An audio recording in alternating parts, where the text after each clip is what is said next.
so much fun when we get to share with our families and make you aware that your extended family has grown. And so we get to celebrate with Christy and Cody Wingfield today. You guys come join me up here and bring our honored guests with you. And you can have other people carry them up here if you want. That's up to you. Y'all got a crew with you today. I love it. I love it. Come on up. Yep. They want to see you, not me. Look at these guys. Wow, Kennedy is so beautiful. And Waylon, wow. This is a family that's been a part of our church from the very beginning. The Peabody family, Kirby, Susie, and Christy. And then this guy, Cody, showed up in the picture along the way. And we started a new family, the Wingfields, instead of the Peabodys. And we are so excited to have them here today.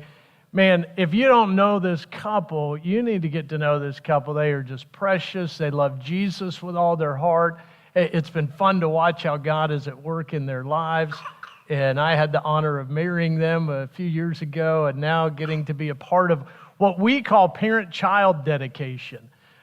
Because we believe this is more about the commitment that the parents make to the child than it is the child making a decision. They're not old enough to make a decision at this point, but what we encourage the parents to do is to create an atmosphere for the children that just envelops them with the love of God, surrounds them with sound teaching about the grace of God, so that it just becomes such an obvious response for them somewhere in their life to go, you know what?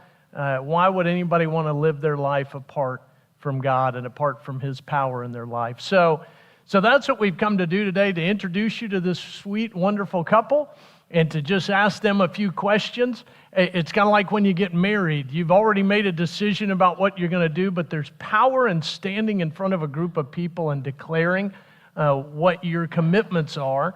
And so, Christy and Cody, I just want to ask you a couple of questions this morning. You guys just respond by we do, we will, however you feel is appropriate.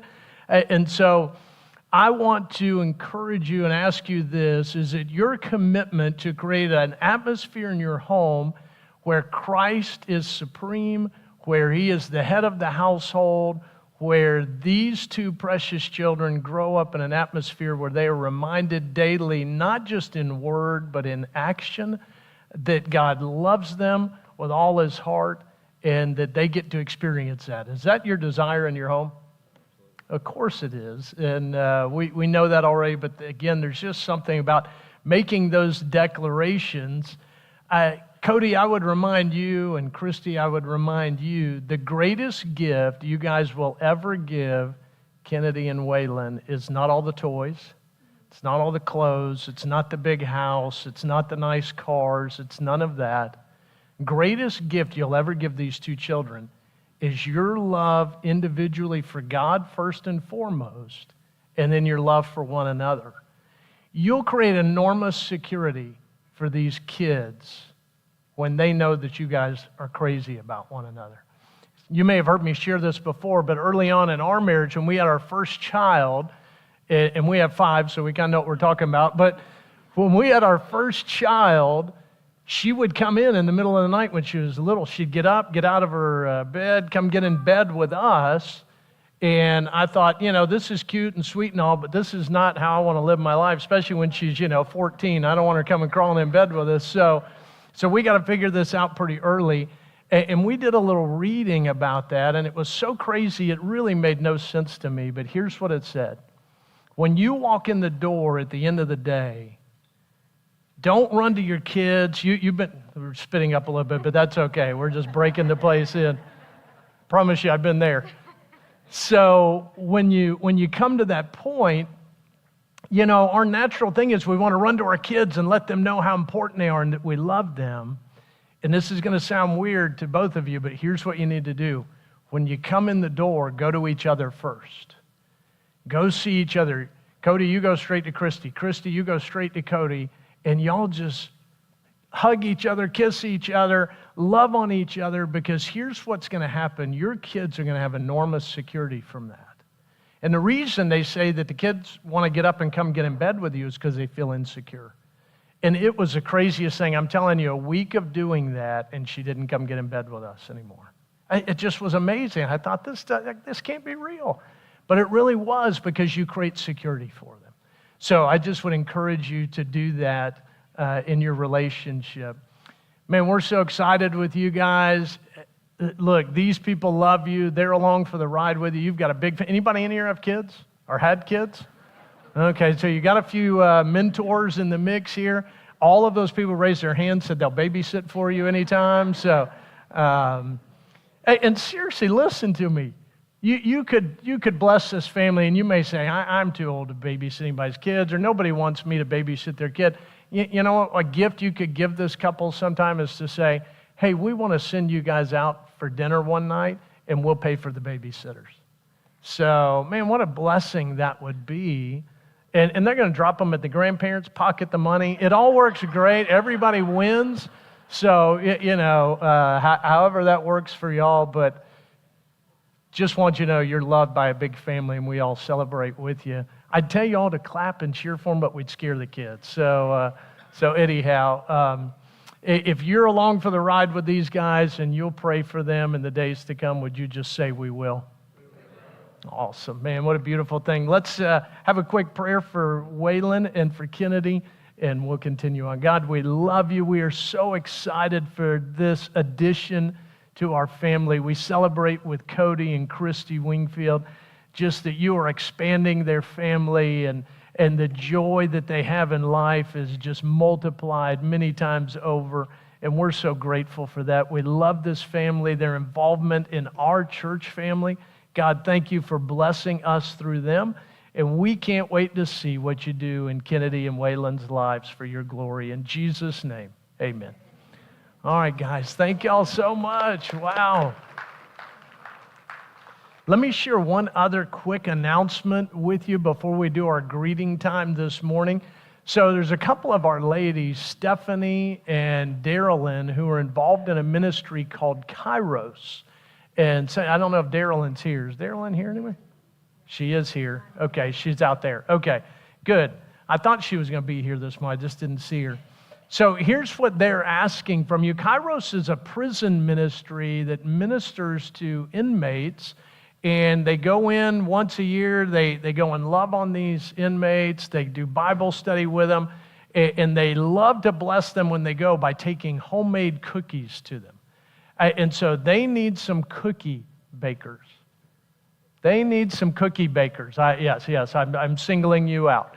And we need an extra dozen, if you don't mind, just to sample before they go. So, yes, she makes some amazing cookies. But so you can be a blessing. Yes, you can be a blessing to these people and be a part of ministry by baking a dozen cookies. There's a sign-up table out in the fellowship hall. If you'll see Darylyn after the service and sign up, they need people to pray. Maybe you say, I can't cook. You can pray, okay? If you can't cook, maybe you can give money. They need money to help do some things for the ministry as well. Just see Darylyn when we finish our service here shortly, and then go visit with her. Hey, let's stand, take a minute to greet one another, and then we'll continue on with our service.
All right, good to see you guys. Let's get going. Time to go to work.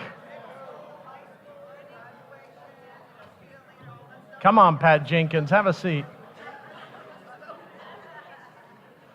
Start calling out names. Maybe that'll help. Tori's still talking in the back. Oh, no, he's not. Now he's waving at me. Yeah, just take your time. Wave at us when you're ready. I love it. Whose idea was this greeting thing? It's out of control. My goodness. People showed up here the first time, they think y'all liked one another. What a weird thing that would be. It's crazy when you go to church with people you like, isn't it? Wow. So, I've been asked, of course, since we've gotten back, how was the trip? How was the trip? How was the trip? Well, we're going to share a little with you this morning. I've invited Zach to be up here with me. I don't have my phone. Let's see who's back there. Hey, Clay, would you look in my that little bag back there and bring me my phone, if you don't mind? So we just want to share a few thoughts with you. I told Zach I may need some backup when we first got out of the canyon. So if you're a guest with us today, we've been talking for months and months and months and months about this upcoming trip that we had to the Grand Canyon. Thank you. And so we just got back this week from the Grand Canyon. This isn't going to be a slideshow as much as I would love for it to, because I've got about 300 pictures. And I'm not doing that to you. I love you enough not to do that to you. But there are a few pictures to share because I think they're relevant and I think it'll connect to what I know. Look at the bulletin cover. That alone, wow. But I asked Zach to be up here. When we got out of the canyon the other day, I just absolutely broke down completely and lost it. And tried to call Sonia and couldn't even talk to her. And just said, I got to call you back later. Thank you, sir. I said, I got to call you back later because I just can't get anything out. So I told Zach, I said, just come hang out with me this morning in case I get to where my voice starts going up in octaves. And, why does your voice do that? I don't know the physiology of that, but I'm hoping that doesn't happen today. If it does, Zach's here to back me up and cover me. And I also just invited him to share some of the message today because he was along for the ride. There were 7 of us who went. I'm going to tell a story as we go through a little bit about some of the challenges we had. Let me just ask you to do this when you get done with this. Don't try and figure out who was struggling, okay? Because it may not be who you think it was. There's a story of some struggle, and I'm not going to name who was struggling. So don't try and figure that out. Just assume it was me, and we'll be okay. All right. And that they had to carry me out, and we got out. So I want to talk to you this morning biblically because I think there's such a great foundation in the Bible for the amazing benefit of difficulty. And, oftentimes in life, we don't take on hard things. We kind of say, well, I don't know if I want to do all that. I don't know if I want to take that on. So about 6 months out, we've actually been trying to do this hike for the last 3 years. And it's a lottery system at the Grand Canyon. You have to put in if you're going to spend the night in the canyon. If you just want to walk into the canyon and out, you can show up any day and do that. If you want to camp, you have to have a permit to camp, and you have to submit your dates and hope you get those dates. And we've been trying for 3 years to get dates, and we finally got dates this year. So when we got them, we went into prep mode. And we have been wearing 35-pound backpacks around Highland Road Park and the levee for the past several months. We walked up and down the levee because it's about the only elevation you can find for 100 miles. So we hiked up and down 30 feet of the levee multiple times. And then Highland Park has some staircases that were helpful and some inclines. So we would go loop around that little hill out there if you're familiar with Highland Park. And we've done that now for way more times than I want to say. But trying to prepare because, listen, we all know difficulties coming in our life.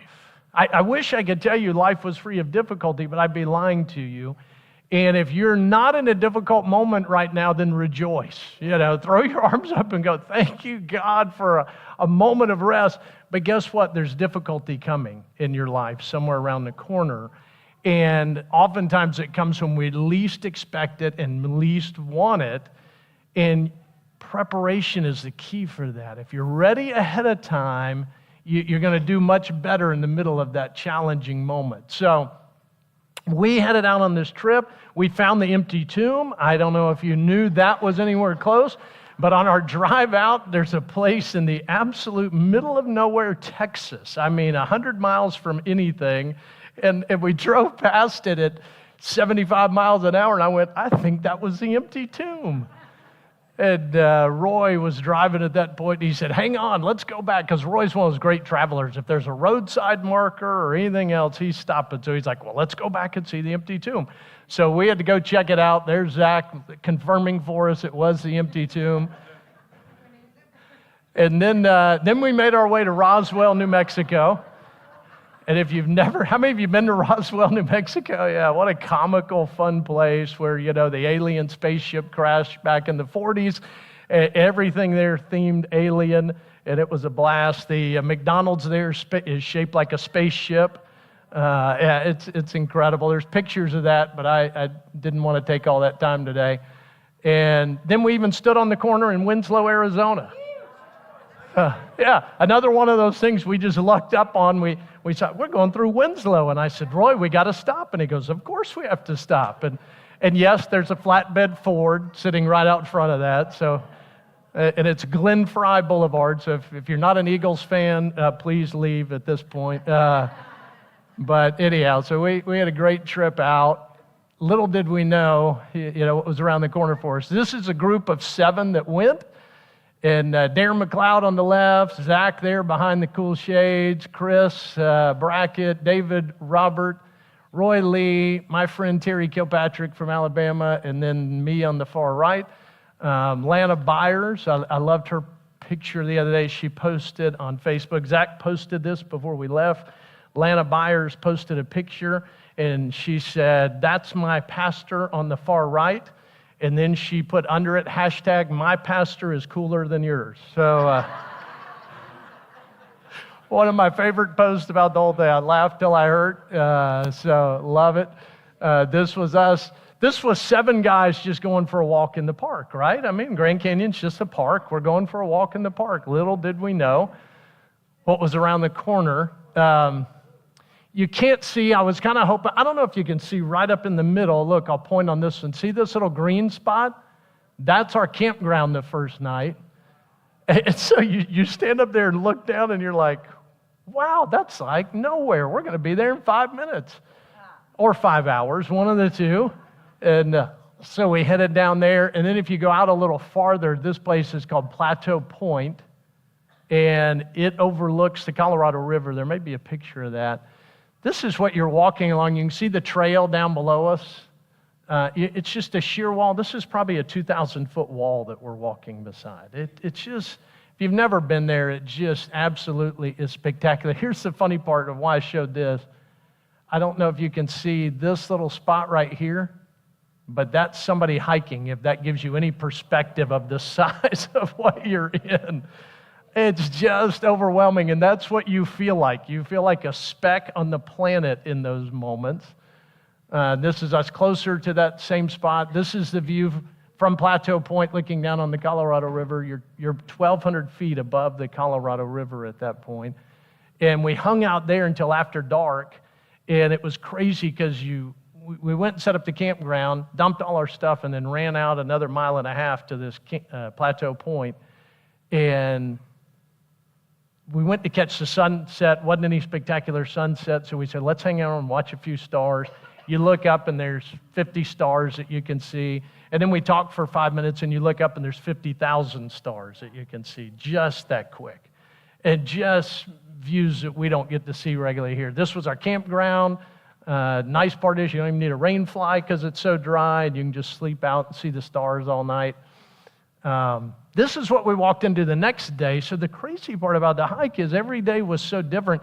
This looked like New Zealand. If you've ever watched The Lord of the Rings and seen all of the mountains and all of that, I literally felt like I was in New Zealand the next day. And then we finally get to this place called the Phantom Ranch. This was the group site, and it was the only place with a covered place. And we were so excited. We're like, yes, let's take that site.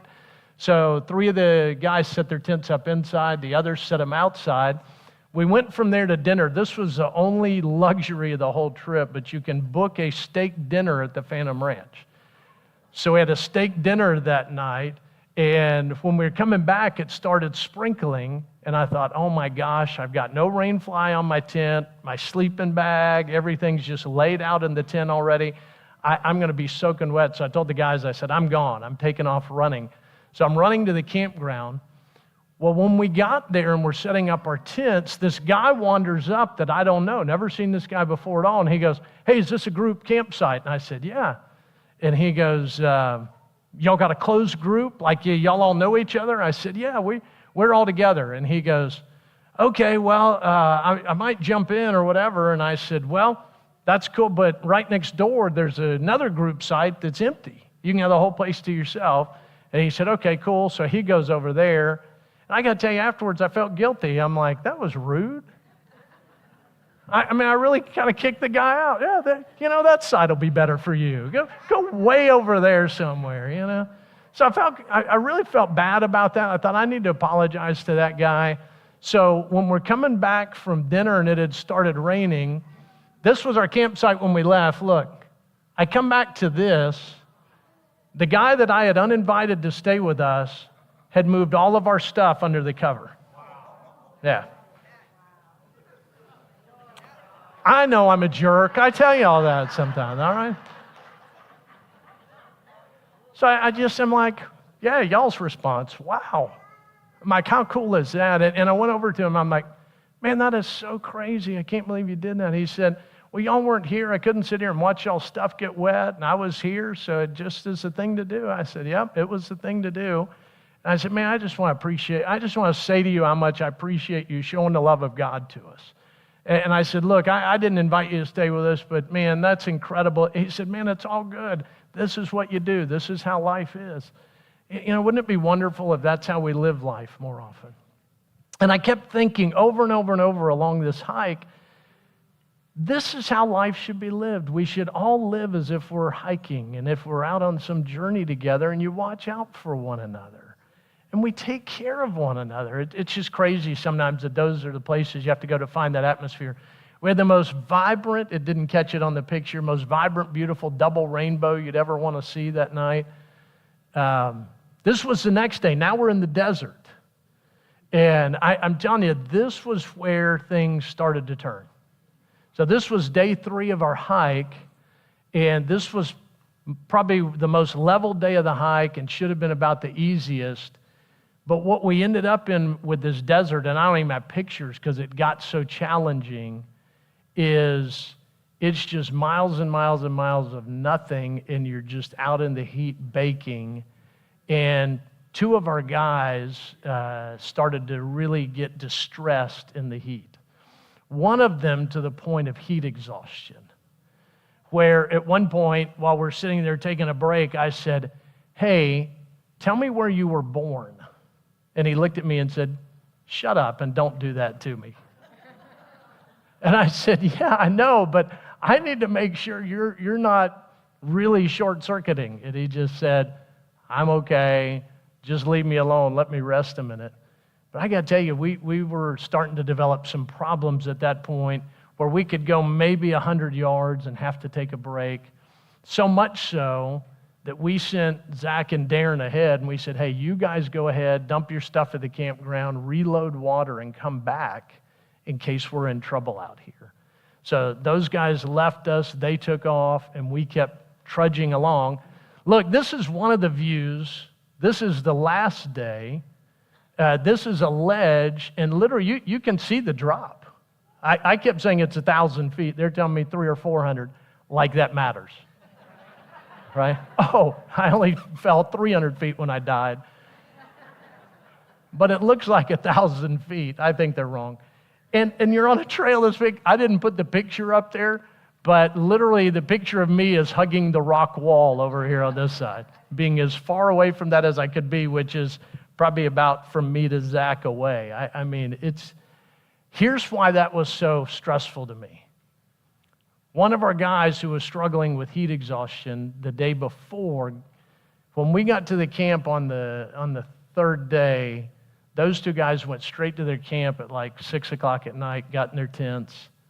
Both of them were nauseated. One threw up a couple of times. One of them was having stomach issues. And I thought, we got to get up and finish this hike. And the hardest day of our hike is the last day. We have to climb 3,800 feet on the last day. And I'm just thinking, this is not a good situation. And so when we went to bed on the third night, I gathered up all the guys, and the other two were still asleep in their tent, and we just had prayer for those guys. And when we got up the next morning, as we got ready to leave the camp, the other two that were struggling said, hey, we got to go. We got to get out of here. We're going to make it. And we said, you guys are in trouble. Do we need to spend another night and give you guys a day to recover? And they said, nope, we need to get out of here. Let's get out of here and get home. So we start out hiking, but before we started, I said, guys, all I could think of on day 3 was a particular verse, and I want to share it with you. And I said, before we leave, I want to share a verse with you, and I want us to pray. I don't think the verse is up here. I'll get to it in a minute. Okay, but this is the group who finished the hike. So if you notice, it's a bigger group. So if you look on the far left, there's a young girl named Natasha. And if you look over to the middle, there's a girl with a black jacket on. Her name is Taryn. They are two of our friends. That is Terry, who went with us from Alabama. Those are his 2 daughters. So we had no cell service on day 2 or 3. And somehow, miraculously, Chris Brackett's phone worked literally for less than 2 minutes. And he was able to get a text message out to Taryn to say, because her and Natasha were going to drive around and pick Terry up on the North Rim when we completed the hike. And he sent a text that said, hey, our group is really in trouble. We're struggling. Can you and Natasha hike down to meet us and help us? And so they got there earlier than they intended and started hiking down to meet us, and they caught us coming up out of the canyon. We also encountered the lady second from the left and the lady there by me in the middle of the picture, who is a volunteer ranger at the park. Listen, here's the crazy part about this. When you go down into the canyon, literally there's signs and shirts everywhere that says, walking into the canyon is optional, getting out is mandatory. And it is all on you. Nobody's coming to get you. My friend Terry, his kids had checked before he went because they were a little concerned, and they searched around. They said, it's a $100,000 bill to have somebody come fly in there to get you out. And literally at one point on day 4, I'm sitting there with one of the guys that's struggling, and I'm about 200 yards from the other one that's struggling. And we can't see each other at this point, and a helicopter flies into the canyon. And I'm thinking, oh my God, they've come to get the other party. And they're up there thinking, oh my God, they're come to get the other party. And actually, they were just coming to fly something into the canyon, but we're both thinking the other group is that bad off at this point. And we round a corner, and here comes Taryn and Natasha down the hill. And they're saying, hey, we'll start carrying packs. Listen, when we got up on the 4th day, we went through the packs of the 2 guys that were struggling, and we started emptying them and dividing it up among the rest of us. So now the rest of us are carrying more weight than we went in with, but we're trying to lighten the load for these other guys so that they can have the best chance of getting out. I wasn't sure I was going to tell you this part, but I'll tell you. And I'll just preface it by saying, yes, I'm going to go see my doctor, okay? But when I woke up on the 4th day and we were getting ready to head out, we were praying for these guys, I checked my watch, and my heart rate was 193. Yeah, that's not cool. That's like eating breakfast, nothing's happening yet. I got up, fixed breakfast, and I thought, man, I just feel weird. And I look down, I'm at 193 and thinking, this is not a good way to start the day of what we got ahead. And I was in and out of that throughout the last day. So I was in equally as much distress as anybody else was. And so we had a very serious situation going on that day. We were thrilled when we saw Natasha and Taryn come to offer to carry packs. And then we met these two other ladies right around the corner. And this one lady starts talking with us, and she's visiting, and she's telling me about where she grew up and, her parents, and she's talking about the church, because they always want to know, hey, what do you do? I'm a pastor. And it's like, oh, okay, great. I thought, well, that's a great response. And she said, yeah, my parents, she said, actually, my dad was a pastor too. She said, they grew up in a church with a guy named Bob Jones. And I don't know if any of you know Bob Jones, but I said, look, no offense intended, but that's one of the guys, if I had the opportunity, if he was still alive and I had the opportunity to meet, I'd love to beat the hell out of. And she said, wow, you do know Bob Jones. Bob Jones was a fundamental pastor who did nothing but bring misery and heartache to a lot of people, and has made my entire ministry career much more difficult because of people like that who don't teach the grace of God and teach that it's all about your works and what you do, and make people never want to go to church again because they can't measure up. And so we kind of had that conversation and got that out of the way, and she just, as we're sitting there talking, one of the guys in our group starts throwing up. And she looks at me and she says, do you think it'd be okay if I carried his pack? And I said, and he had the biggest pack of all. Of course, we'd taken a lot of the weight out, but she said, I can do it. I got him. And I said, it'd be amazing if you would do that. She puts his pack on, starts carrying it. We round the corner, find her other friend that's the ranger. She starts helping us. And it's like that, the day turns, and you start thinking, we're going to get out of here. Because I got to tell you, about 2.5 miles in, with 4 miles left to go, I didn't think we were going to make it out that day. I thought we might just be sleeping alongside the trail for the night. And hopefully, I don't know how we would have recovered, because there was just not much hope of getting to feeling any better, but that maybe we'd have enough to get the rest of the way out the next day. Those two ladies and Natasha and Taryn stayed with us the next 5 hours to get us out of the canyon. Incredible story. Look, let me ask you this. When was the last time you felt greatly distressed by physical or mental pain? When's the last time you just felt like, I don't know if I can keep going? I don't know if I can do it anymore. When was the last time you were uncertain, troubled, confused, harassed or oppressed in some way? How about knocked down? You see, those are rewordings of the verse that I shared with the group the morning before we left the canyon.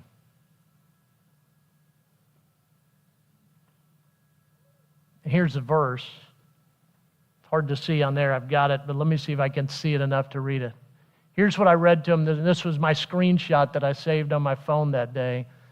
We have this treasure in earthen containers so that the extraordinary greatness of the power will be of God and not from ourselves. We are afflicted in every way, but not crushed. We are perplexed, but not despairing.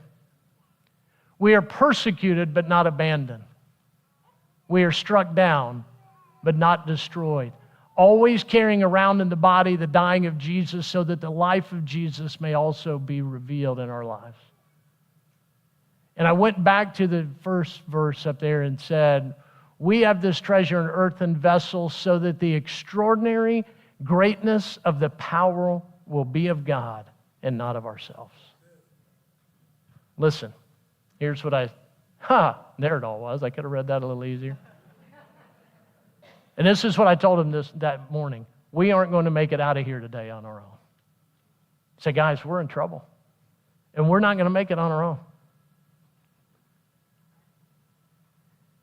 But God is going to show up, and it is by His power that we're going to make it out.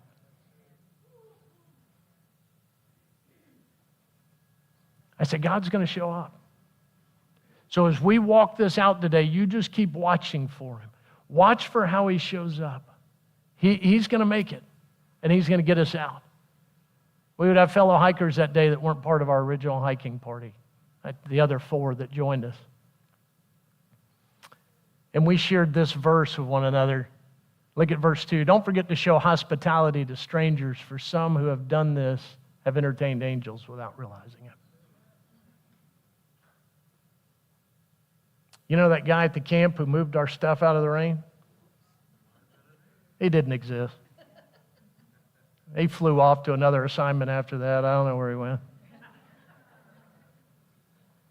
These 2 stranger girls that walked down, just incredible. Here's the craziest part. Does it say read text on the next? Let me ask you this. What's your Grand Canyon? What is it that maybe right now in life you're facing and you're saying, I don't know. I don't think I can get through this. Let me just tell you, you can't, but God can. With man, what's impossible is possible with God. Listen, I'm looking around this room. I wish you could stand up here where I am. I'm seeing a lot of heads nodding. Listen, we've had people who've lost loved ones. We've had people who've gone through cancer. We've had people who've dealt with all kind of stuff in this room who totally understand, I couldn't do it, but God did, and He showed up.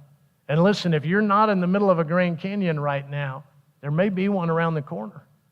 And the smartest thing you can do today is start preparing. Look, we prepared to where we thought we had this thing down, and we got our butts kicked. I'm telling you. We all prepared to different levels, but man, it was tough. It's beautiful. It's incredible. I would recommend it to anybody.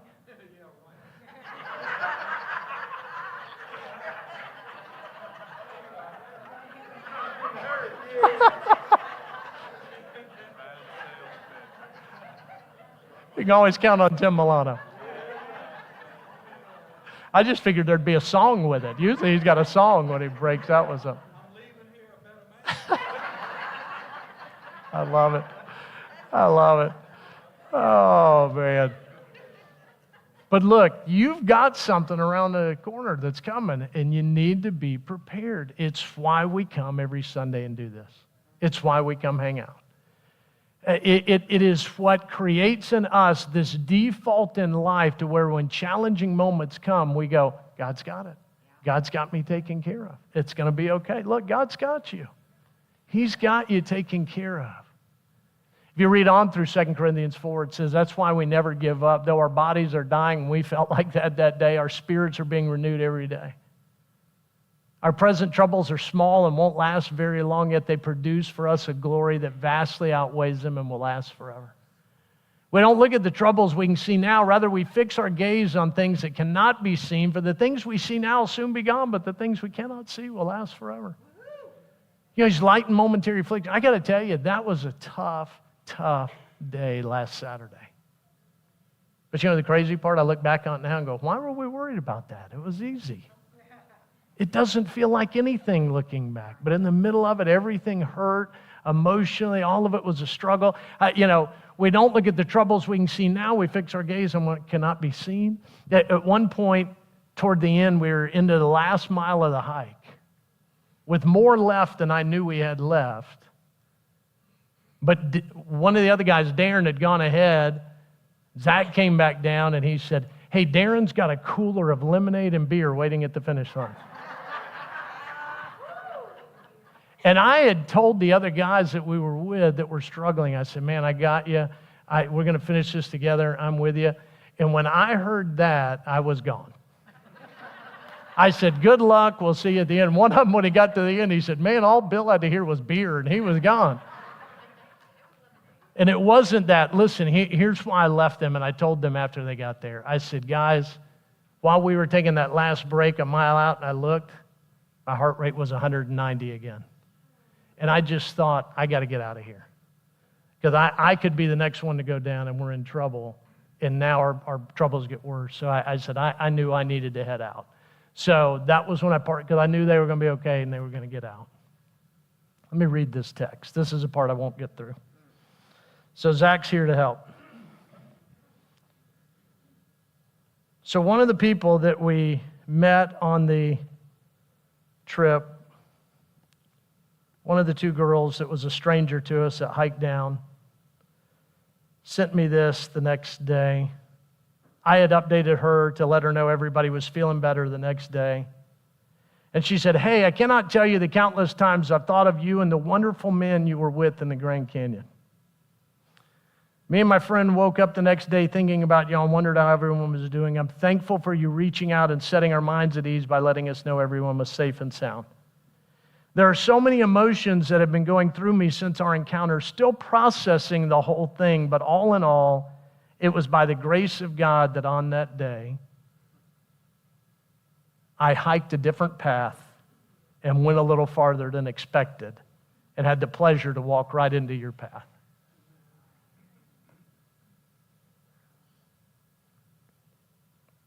Actually, I'm always amazed at God's timing and purpose. I was where I was supposed to be at the moment I needed to be with people that now feel like family to me. I mean, seriously, how much more family can it get when a grown man throws up right in front of you? And the only thing you can think to do is give him your last 2 cookies. There's so much more I have in me to say, but for the time being, you have to know, your spirit is incredible.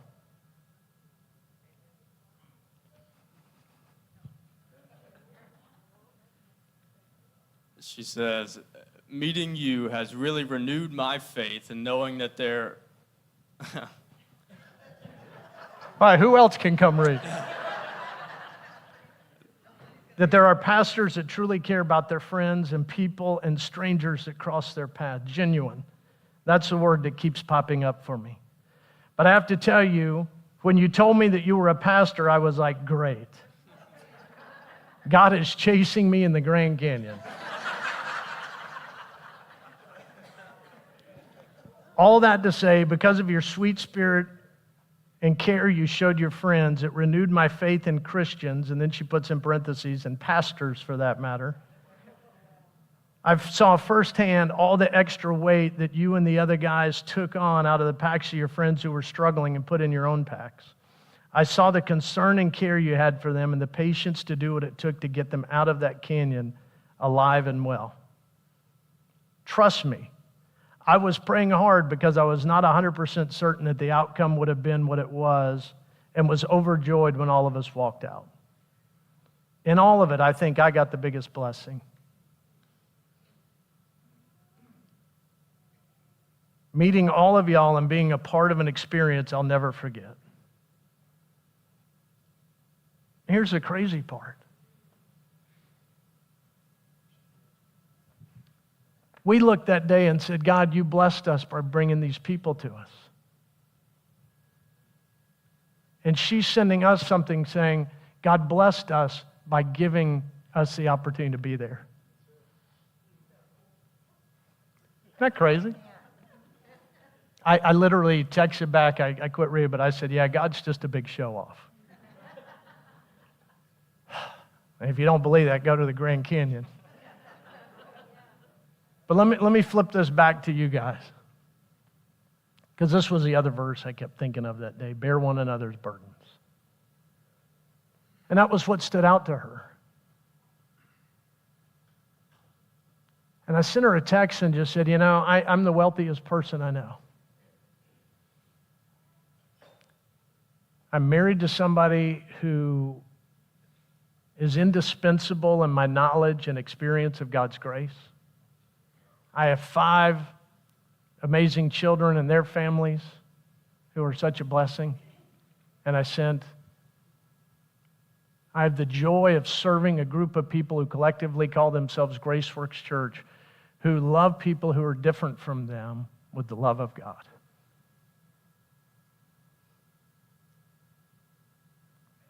I said, this is what we do.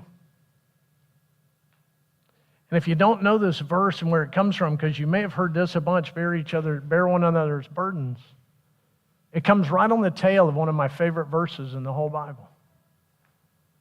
And I don't know how we read the Bible so selectively and don't read the verses that are a little harder. But Galatians chapter 6, verse 1 says this. Is it not up here? Are you kidding? It's there. So how do you respond when someone else is struggling? Oh, this was Rhonda Rumker. Where's Rhonda? Rhonda posted, Lord, our pastor and his group went on the same hiking adventure. Man with traumatic injury rescued after friends left him in the Grand Canyon. So several people sent us that day, and I saw Rhonda's post. There was another group hiking, evidently the day after us. 63-year-old man fell and broke his shoulder. His group used their iPhone to call make a satellite call for emergency services, and they said, okay, we'll send somebody out that way. And then they said to their buddy, hey, good luck, and they left him. They didn't even leave him the phone. And it was later in the night before the helicopter ever found him, and the sheriff's department was saying, we encourage you not to leave your friend if your friend is in a desperate situation. So look, part of bearing one another's burdens is there's a lot of people who shoot their wounded and leave them on the side of the road, right? And listen, the church has been notorious for that throughout the years. You stumble in some way, you have some issue, and we shoot you and say, hey, you're out. That's why the verse, bear one another's burdens, is so huge. Here it is, Galatians 6:1. Brethren, even if anyone is caught in any trespass, you who are spiritual, restore such a one in a spirit of gentleness, each one looking to yourself so that you too will not be tempted. And bear one another's burdens and fulfill the law of Christ, which is what? To love God and love one another. See the other person's situation as where you could easily be yourself. Listen, that's not why we're not up here naming names this morning going, oh, it was David and Chris, it was Roy and so-and-so, it was Terry and whoever. We're not naming names because any of us could have been in that same situation. And I thought I was doing well on the fourth day. And my heart was going, you're not doing well.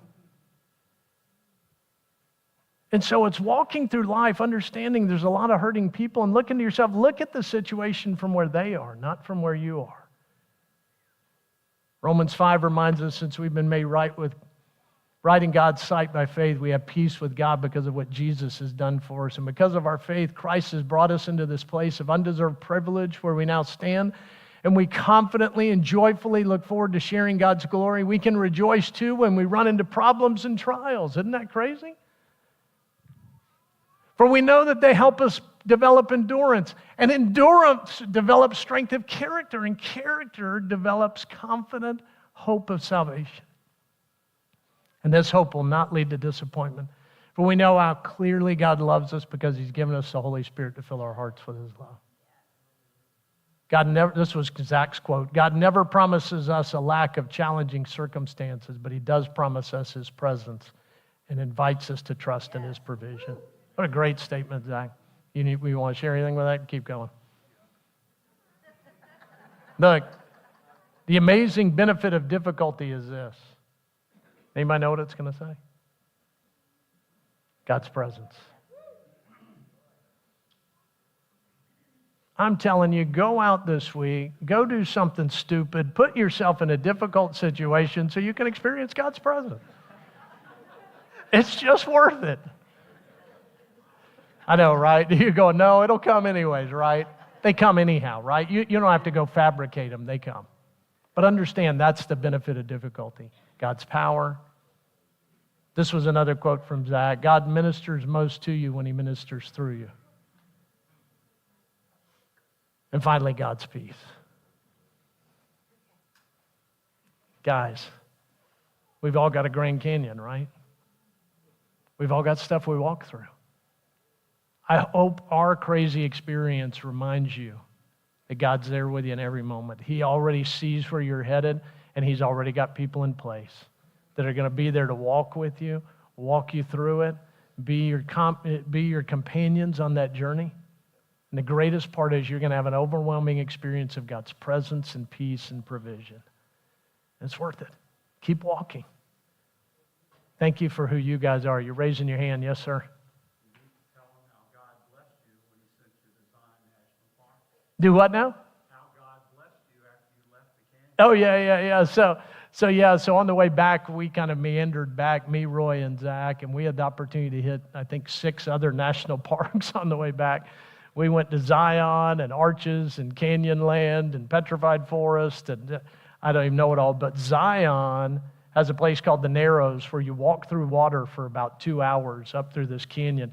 And it's mostly about knee deep, which felt wonderful on our calves, that ice water. But at one point, it gets up to about here. And I spoke about 3 octaves higher at that point. But it was a great experience. Oh, you weren't with us. It was me and Roy and David. Yeah, it was me and David in the middle. I was trying to think, Zach wasn't there. So, yeah, we had a blessing. And look, we came back through Wichita Falls, went and saw a place called the Cadillac Ranch where some guy's gone out and buried Cadillacs nose first into a field, and people have gone and spray painted them all kind of colors. And Roy, who was driving, was like, this is the silliest, most ridiculous thing we're ever going to go do. And we all loved it. And there was a group of 4 Japanese girls who have a YouTube channel that were out there all in kimonos, and we all got our pictures with them with all these painted Cadillacs. And then listen to me, if you're ever in that part of Texas, if you're within 100 miles of this place, go. We ate dinner that night at the Big Texan. Anybody ever been to the Big Texan? Really? That few of you? Oh, listen, we need to do a road trip. Let's get a bus. They have the 72-ounce steak where if you eat the whole steak, it's free. But you got to eat the steak, baked potato, 3 fried shrimp, salad, and roll in order to get it for free. If you don't eat it all, it's $72. But Roy thought, this is going to be the stupidest, most crummy meal I've had. And he told me, he said, this is the best prime rib I've had in years and years and years. We had such a good time. So anyhow, it was an amazing trip. Thank you guys for praying for us, for your encouragement. And listen, God's got you, okay? Let's stand, be dismissed with a word of prayer. You need to talk to somebody about your relationship with Jesus. We'll be here at the end to do it. If this morning doesn't fit your schedule, we'll exchange phone numbers and find a time to grab coffee and have a more significant conversation about what God's done for you. There's boxes at the door if you want to support this ministry through your giving, or you can do it on the Graceworks app. Sherry, we've been promoting this thing for Bert Berthelot for quite a few weeks now, and I think Zach said there was like, how much, $12,000 or $13,000 raised?